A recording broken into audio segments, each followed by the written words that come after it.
恭喜恭喜新年快乐. Bapak Ibu yang dikasihi Tuhan Yesus, kita bersyukur pada pagi hari ini kita boleh bersama-sama gathering usia indah kembali di bulan Februari ini. Kita akan bersyukur kepada Tuhan dengan beribadah, kita memuji Tuhan, kita mendengarkan kesaksian dari saudara-saudara seiman kita, dan terlebih kita akan mendengarkan firman Tuhan. Oleh karena itu, Bapak Ibu yang dikasihi Tuhan Yesus, mari kita berdoa. Bapa yang baik, Bapa yang penuh kasih, kami bersyukur dan banyak terima kasih untuk kasih-Mu yang luar biasa di dalam kehidupan kami, karena Engkau telah memelihara kami hingga saat ini. Sekalipun di tengah-tengah pandemi COVID-19, kami masih tetap bersyukur kepadamu Tuhan. Kami boleh beribadah di dalam nama Tuhan Yesus. Biarlah Tuhan tolong kami mempersiapkan hati kami, pikiran kami untuk kami boleh dilawat oleh Tuhan. Kami boleh bersama-sama memuji, membesarkan nama Tuhan pada pagi hari ini. Kiranya Tuhan menolong memimpin ibadah kami pada pagi hari ini, dari awal, pertengahan, hingga akhirnya. Dimanapun kami berada, Engkau yang melawat kami Tuhan. Engkau yang hadir di tengah-tengah kami. Terima kasih banyak Tuhan Yesus. Hanya di dalam nama Tuhan Yesus, Juru Selamat kami yang hidup, kami berdoa dan bersyukur kepadamu. Amin. Bapak Ibu yang dikasihi Tuhan Yesus, kita akan memuji Tuhan berkat anak cucu. Begitu besar luar biasanya Tuhan di dalam kehidupan kita.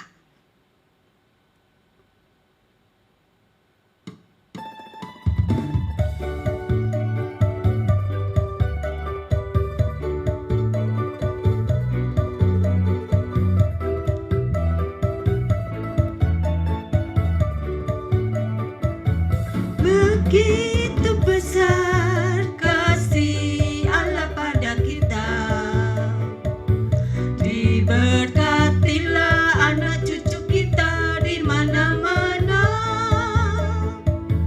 Tuhan mengubah miskin dan menjadikan kaya. Dia merendahkan dan meninggikan juga.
Bapak Ibu yang dikasihi Tuhan Yesus, kita akan mempersiapkan hati dan pikiran kita untuk mendengarkan firman Tuhan yang akan disampaikan oleh Musawihu.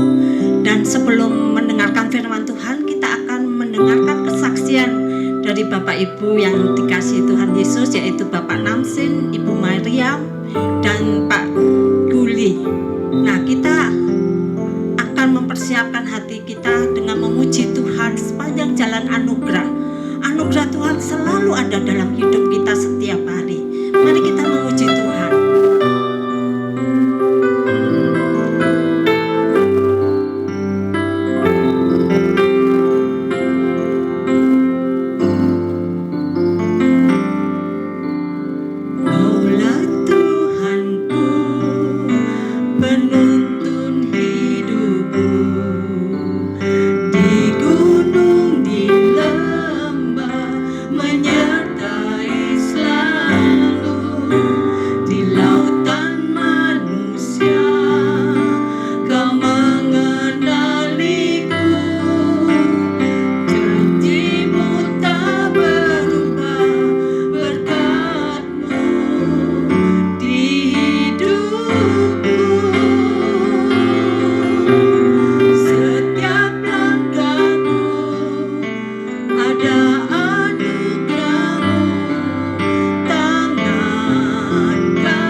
Saya Namsin, usia 62 tahun mengikut Siau.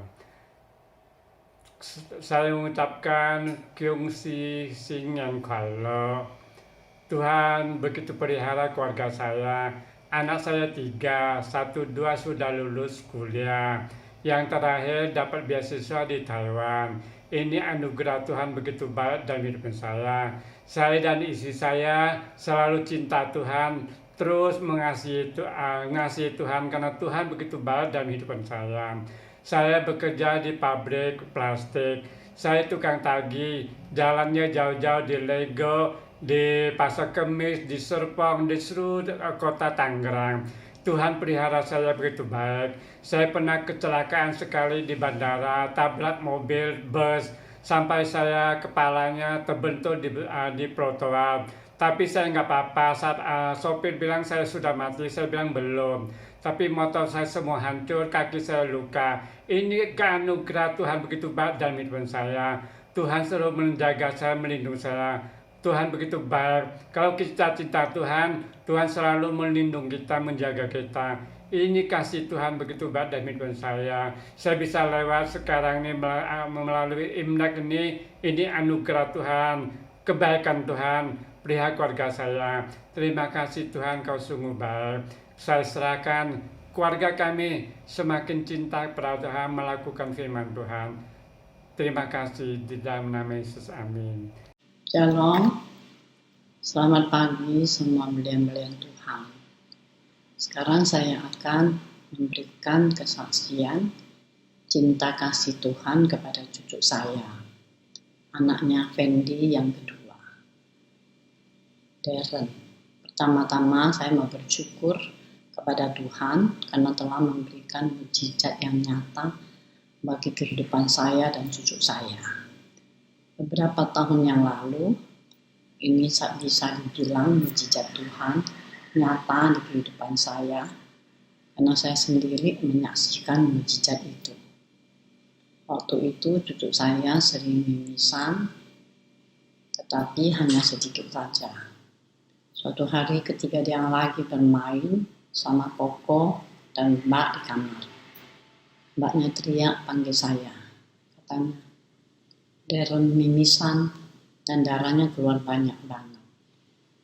Saya masuk kamar, lihat benar, darahnya memang keluar banyak sekali. Waktu itu hanya ada saya, Mbak, Darren, dan Kokonya. Papa sama mamanya nggak ada di rumah.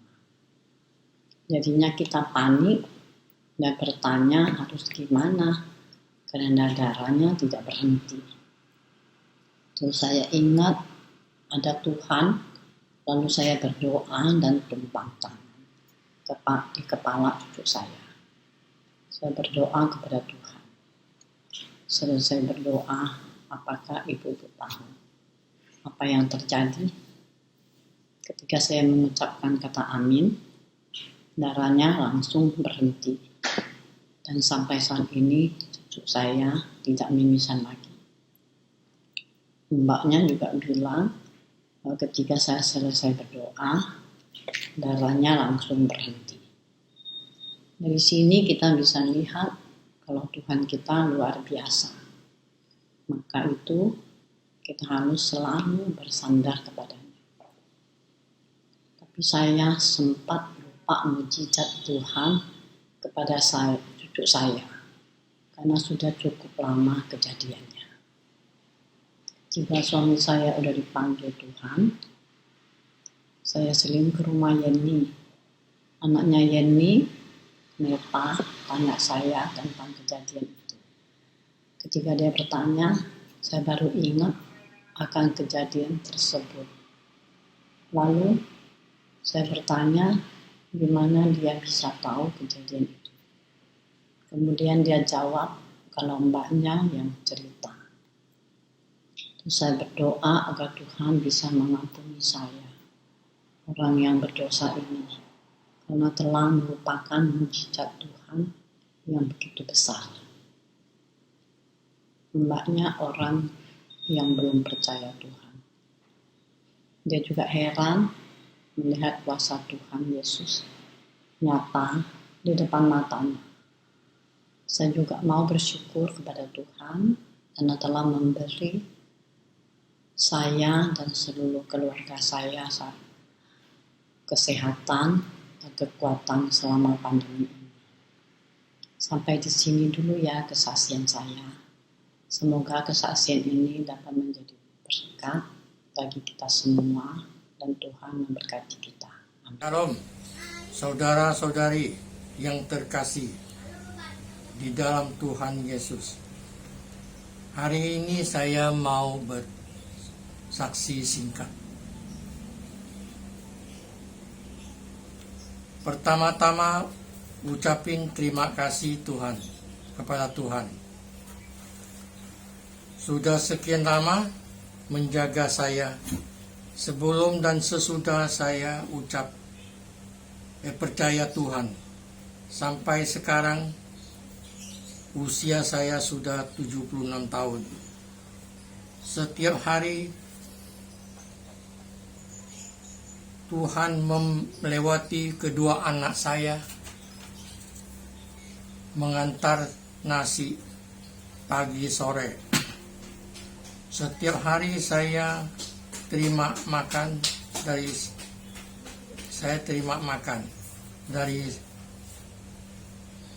saya berdoa. Terima kasih Tuhan sudah beri saya makan agar saya sehat selalu. Sekarang saya mau nyumbang lagu untuk Tuhan. Judulnya Tian Tian Zhan Mei Zhu. Tian Tian 感谢，天天喜乐，天天赞美主。多少危机，多少心事，告诉主耶稣。所有重担，所有劳苦，统统交给主。天天祷告，天天唱歌，天天赞美主。旧事已过，抛在脑后，不要再难过。管他心酸，管他泪水，让它随风走。忘记背后，努力面前，勇敢向前走。生命可贵，衷心把握，不要再回头。忘记背后，努力面前，勇敢向前走。生命可贵，衷心把握，不要再回头。谢谢。Kongsi Sinian Kuala. Ya, ini adalah pas gathering usia indah di saat Imlek ya. Imlek tahun ini tahun 2021. Kita bersyukur kepada Tuhan. Kalau menurut penanggalan Tionghoa, tahun ini adalah tahun 2572. Nah, Opa Oma, Ibu Bapak yang dikasihi Tuhan. Tema daripada gathering usia indah pada hari ini yaitu bersyukur atas Imlek. Syukur atas Imlek. Opa Oma, Ibu Bapak sekalian, apa yang berkesan dan yang paling Opa Oma, Bapak Ibu inginkan di saat Imlek biasanya? Makan yang enak bukan? Angpau ya. Bahkan kesempatan bisa kumpul dengan keluarga. Keluarga besar biasanya ya. Tapi kali ini kita nggak bisa kumpul dengan keluarga besar. Paling-paling keluarga inti ya. Karena kita sedang dalam masa pandemi. Tapi tetap kita bersyukur kepada Tuhan walaupun kebanyakan ya. Orang-orang Tionghoa biasanya kalau Imlek itu harus pulang kampung. Kumpul bersama dengan keluarga sama seperti Lebaran di Indonesia ya, Idul Fitri ya. Tapi kali ini nggak bisa seperti ini ya. Karena memang kita masih berada di pandemi COVID-19. Tahun baru Imlek ditandai dengan warna merah. Merah itu lambang dari gembira, lambang dari sukacita, lambang adanya harapan yang baik di tahun yang baru yang kita akan masuki. Nah, perayaan ini adalah perayaan musim semi, Ibu Bapak sekalian ya, yang dilengkapi dengan biasanya makan bersama ya, tidak ketinggalan juga ada angpau ya, amplop merah yang berisi uang dari orang yang tua kepada anak-anak ya. Nah, Opa Oma Ibu Bapak sekalian, mengapa kita harus bersyukur atas Imlek? Ya, kita bersyukur atas Imlek Karena Imlek merupakan adalah musim semi ya. Kita bersyukur kepada Allah atas musim semi. Firman Tuhan berkata di dalam Mazmur pasal 74 ayat yang ke-17. Engkaulah yang menetapkan segala batas bumi. Musim kemarau dan musim hujan, engkaulah yang membuatnya. Tuhanlah yang membuat musim-musim di dalam kehidupan ini. Ya, ada 4 musim kalau di Tiongkok sana. Tapi di Indonesia hanya 2 musim ya. Musim panas sama musim hujan. Nah, kalau di Tiongkok itu musim dingin itu musim yang berat sekali. Ya, di musim dingin orang-orang tidak bisa bercocok tanam. Makanya pada saat musim dingin berganti dengan musim semi, ada satu harapan yang baru. Ada satu sukacita karena bisa bercocok tanam ya. Makanya kita bersyukur juga kepada Tuhan bahwa Tuhan memberikan tidak selalu musim dingin itu.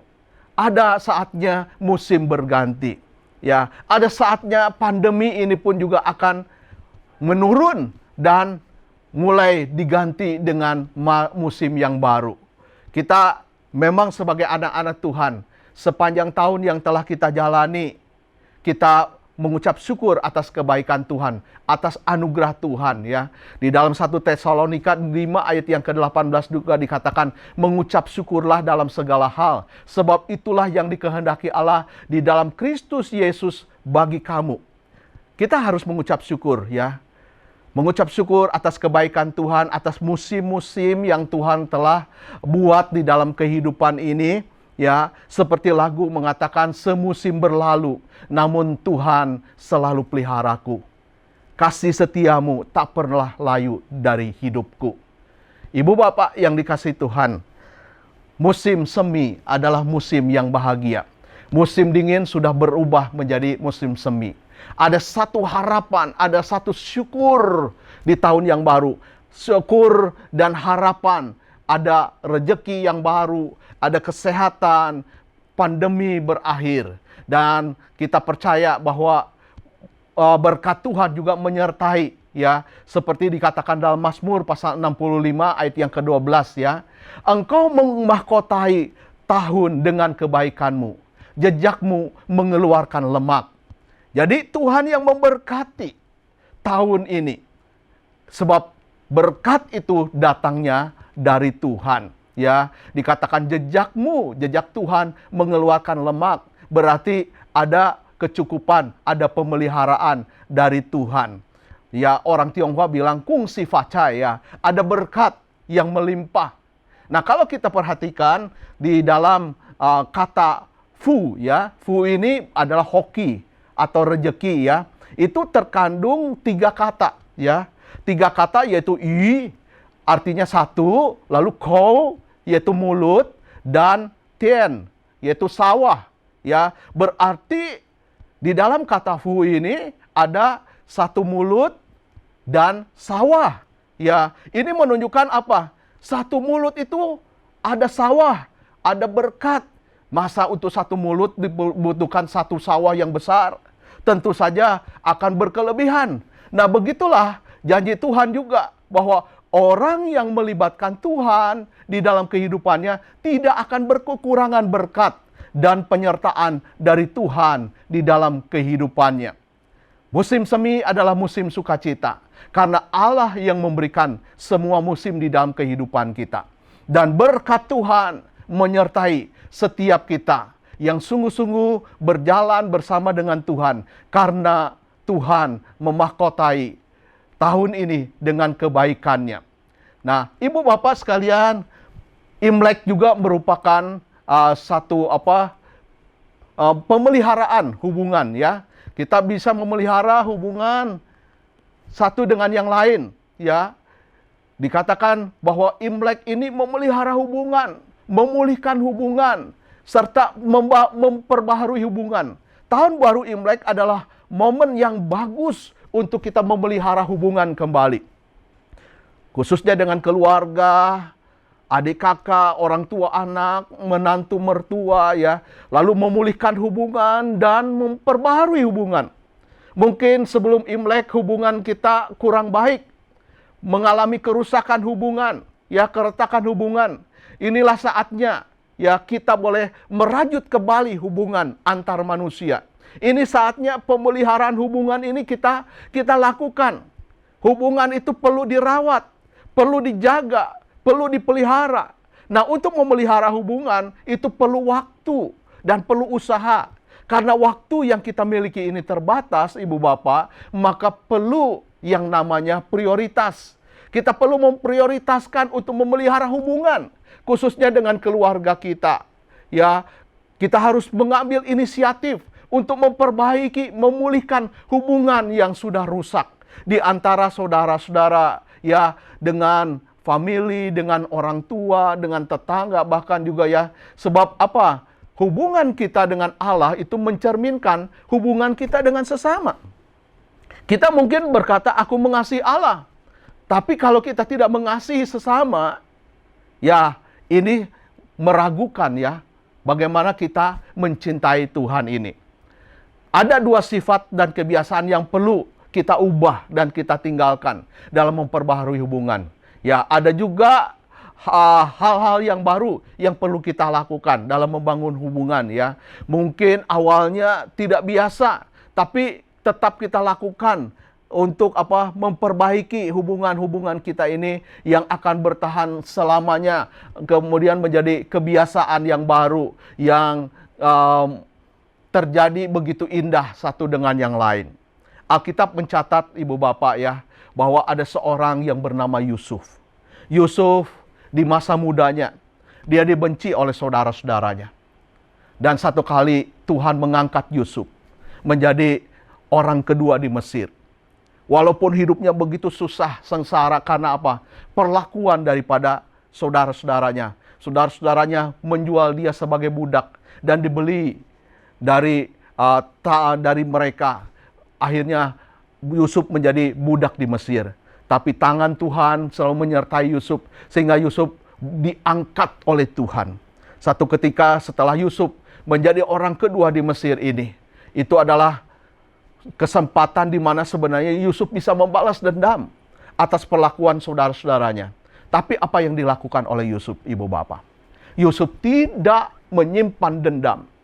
Bahkan ketika ayahnya meninggal dunia, Yusuf didatangi oleh saudara-saudaranya.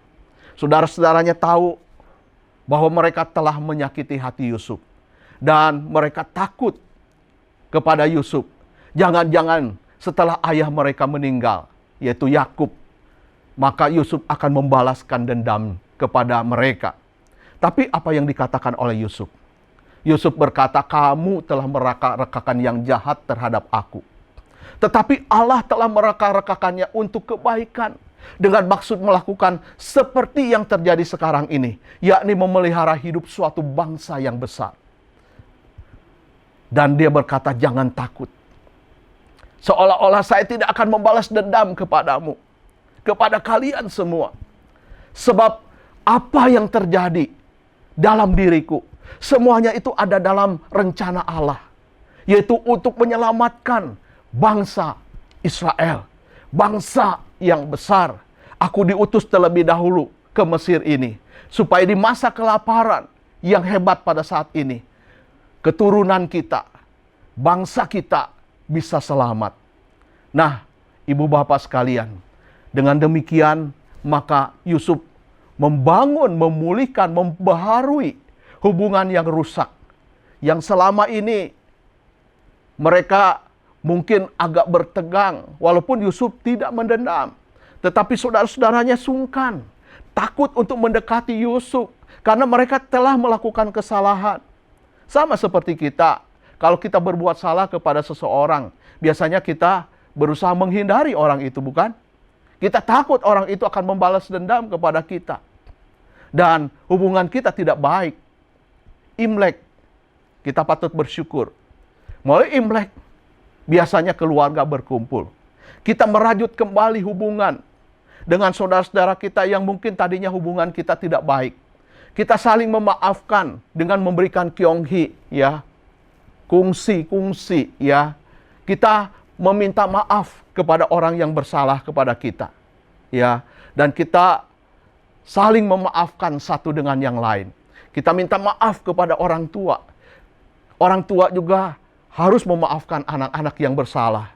Bahkan kalau orang tua punya kesalahan juga, kita minta maaf kepada anak-anak kita. Sebab itu kita bersyukur atas Imlek. Disinilah tempat kita bisa berdamai, ya. Kita bisa menjalin kembali hubungan dengan keluarga kita, dengan orang-orang yang pernah retak hubungan dengan kita. Sehingga kita boleh membangun persaudaraan, tali persaudaraan yang semakin erat, tali persahabatan yang semakin baik, sehingga hidup kita tenang. Kalau kita tidak ada musuh, kita tenang, bukan Ibu Bapak? Kalau kita tidak mendendam, ya, menyimpan kesalahan orang lain, hidup kita akan penuh sukacita, bukan? Sebab itu Amsal berkata, hati yang gembira adalah obat. Jangan biarkan hati kita dipenuhi dengan sampah. Sampah apa? Sampah dendam, sampah kebencian. Imlek mengajak kita untuk kita boleh memperbaharui hubungan. Boleh memulihkan hubungan yang rusak. Sehingga kita boleh kembali di dalam silaturahmi, tali persaudaraan satu dengan yang lain. Imlek juga adalah kesempatan untuk kita bisa saling mengasihi dan saling memberi, Ibu Bapak ya. Nah, spirit daripada Imlek saya lihat yang positif adalah melalui tradisi Tahun Baru Imlek ini, yaitu ada spirit atau semangat untuk saling mengasihi dan saling memberi. Saudara-saudara yang ikut Imlek tahun ini ya, biasanya melalui Imlek kita saling mengunjungi ya, saling memperlihatkan, saling mengasihi, saling memaafkan satu sama yang lain, saling memberkati satu dengan yang lain. Sebagai orang-orang yang sudah mengenal Kristus, seharusnya kita jauh lebih baik daripada mereka yang belum mengenal Tuhan. Ya, karena mereka mungkin ya belum tahu kebenaran. Tetapi kita yang sudah percaya kepada Yesus, yang sudah diampuni dosa oleh Tuhan Yesus, maka kita memiliki firman Tuhan. Firman Tuhan menuntun kita di jalan yang benar. Dan firman Tuhan memerintahkan di dalam Yohanes pasal yang ke-13 ya Ibu Bapak, Yohanes 13 ayat yang ke-34 dan ke-35 dikatakan, aku memberikan perintah baru kepada kamu, yaitu supaya kamu saling mengasihi, sama seperti aku telah mengasihi kamu. Demikian juga kamu harus saling mengasihi. Dengan demikian semua orang akan tahu bahwa kamu adalah murid-muridku, yaitu jikalau kamu saling mengasihi.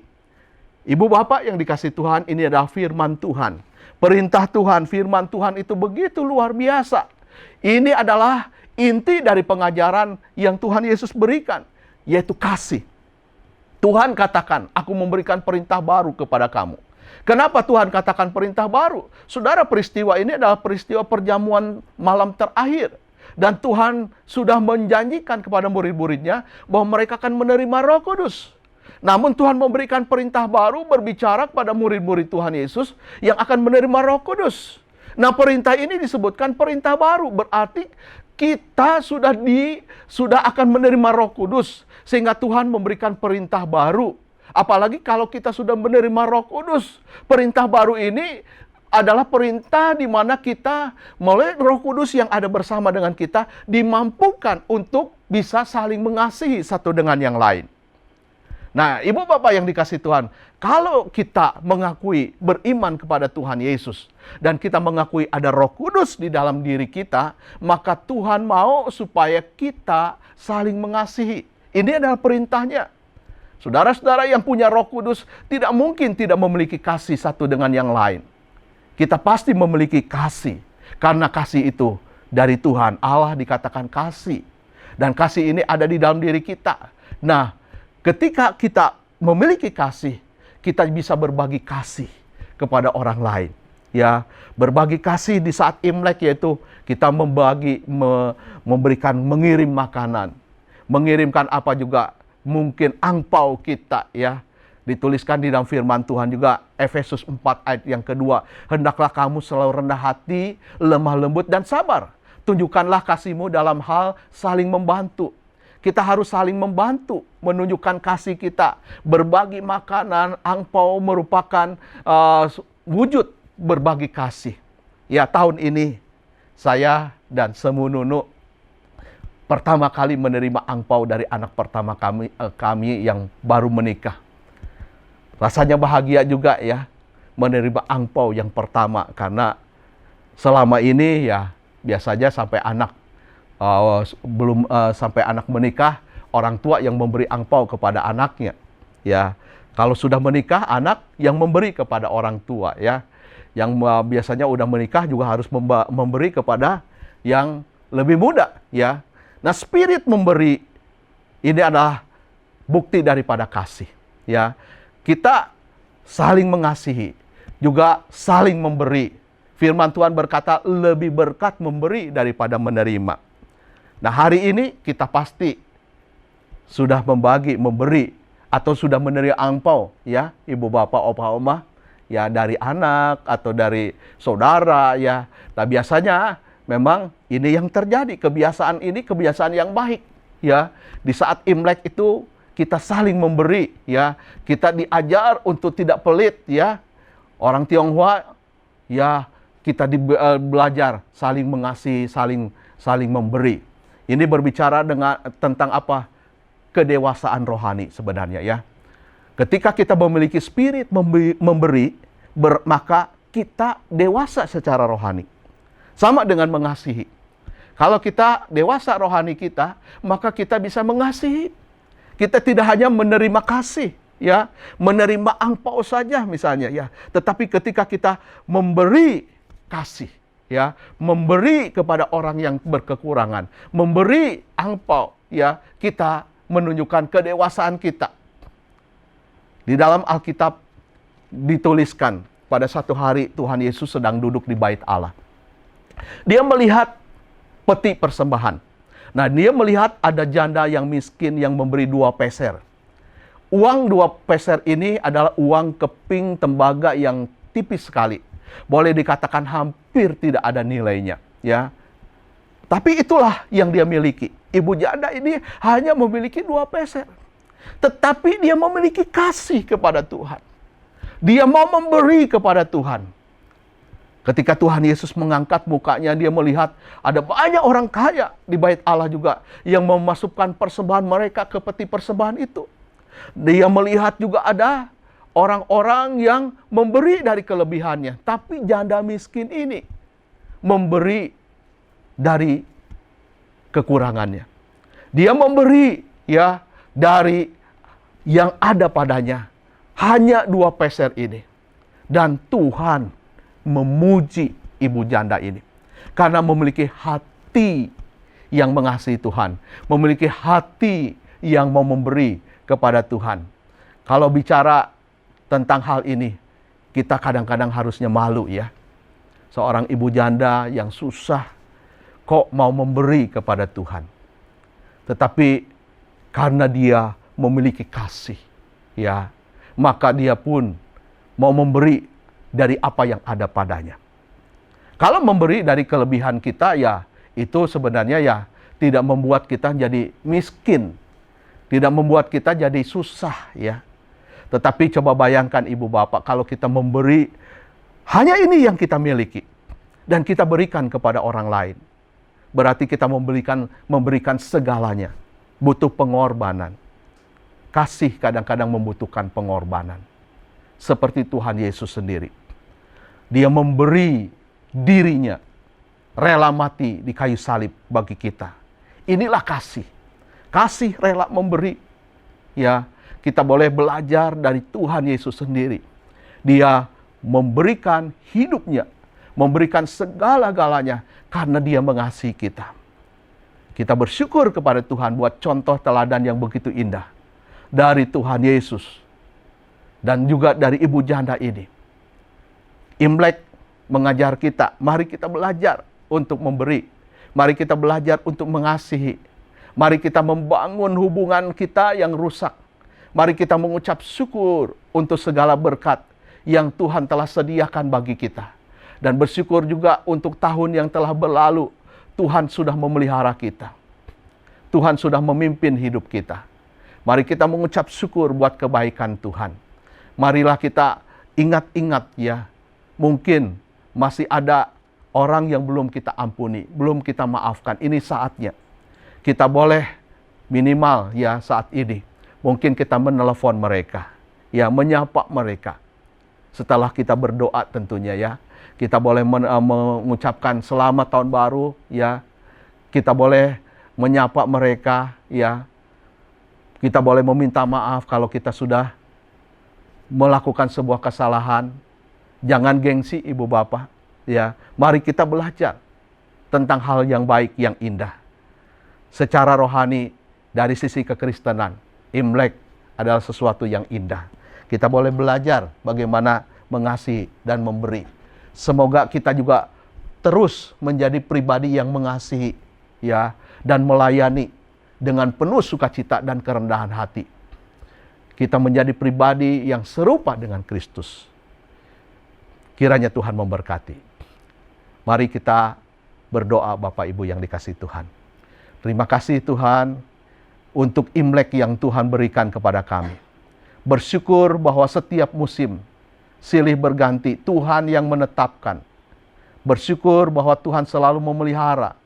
Ada anugerah yang Tuhan berikan kepada kami ya Tuhan di tahun baru Imlek ini. Bahwa Tuhan yang akan mencukupi segala kebutuhan kami. Tuhan juga yang menolong kami untuk bisa memperbaiki hubungan-hubungan yang rusak. Yang sebelum Imlek. Yang perlu kami perbaharui. Dan kami perlu pelihara hubungan itu. Dengan mungkin kalau tidak bisa mengunjungi saudara kami yang sudah lama tidak kami kunjungi. Minimal kami bisa menelepon mereka. Untuk membina hubungan dengan mereka. Demikian juga kami boleh belajar untuk saling mengasihi, karena ini adalah perintah Tuhan. Juga saling memberi menurut kemampuan kami. Terima kasih Tuhan buat anugerah-Mu. Terima kasih buat kasih setia Tuhan. Di dalam nama Tuhan Yesus kami berdoa. Haleluya. Amin. Ibu bapak yang dikasihi Tuhan, dengan demikian kita akhiri Gathering Usia Indah pada bulan ini. Kita akan bertemu lagi dalam Gathering Usia Indah bulan depan. Ya, mari saya undang kita boleh berdiri dan kita akan menerima berkat dari Tuhan. Ibu bapak yang dikasihi Tuhan, terimalah berkat Tuhan. Kiranya kasih Allah Bapa memberkati ibu bapak, opa oma. Anugerah Tuhan Yesus Kristus selalu dialirkan dengan kasih yang kekal di dalam kehidupan opa oma ibu bapak sekalian. Serta penyertaan dari Roh Kudus menyertai opa oma saat ini dan sampai selama-lamanya. Kesehatan opa oma bapak ibu diberkati Tuhan.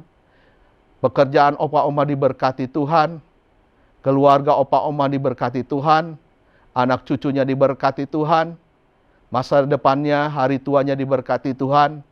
Sampai Tuhan Yesus datang kembali. Haleluya. Amin. Tuhan memberkati.